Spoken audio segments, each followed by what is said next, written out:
السلام عليكم ورحمة الله وبركاته. الحمد لله رب العالمين. الصلاة والسلام على رسول كريم أما بعد.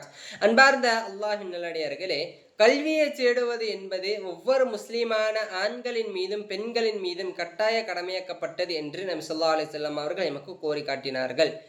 அன்பானவர்களே, இந்த உலகத்திலே மொத்தம் 2 கல்வி இருக்கிறது. ஒன்று உலக கல்வி, இன்னொன்று மார்க்க கல்வி. இந்த உலக கல்வி என்பது இந்த உலகத்திலே நாம் மரணிக்கும் வரையும் தான் எமக்கு உபயோகமாக இருக்கும். ஆனால் மார்க்க கல்வி அப்படி கிடையாது.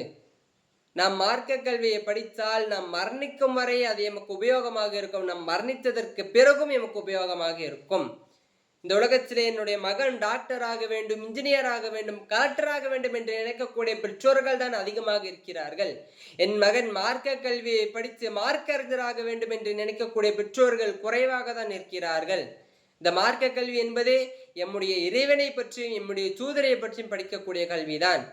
ஸல்லல்லாஹு அலைஹி வஸல்லம் அவர்கள் கூறினார்கள், மன் ஸலக த்வரீகன் யல்தமிஸு ஃபீஹி இல்ம சஹ்ஹலல்லாஹு லஹு த்வரீகன் இலல் ஜன்னah.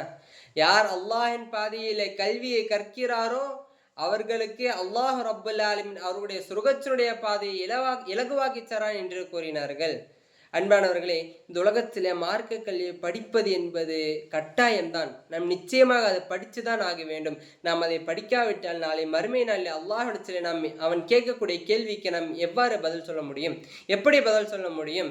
எனவே இந்த உலகத்திலே வாழும்போது நாம் மார்க்க கல்வியை அதிகமாக படிக்கக்கூடிய மக்களாக இருக்க வேண்டும். அப்படி படிக்கக்கூடிய பாக்கியத்தை அல்லாஹ் ரஹ்மான் நம் அனைவருக்கும் தந்தருள் புரிவானாக. அஸ்ஸலாமு அலைக்கும் வரஹ்மத்துல்லாஹி வபரகாத்துஹு.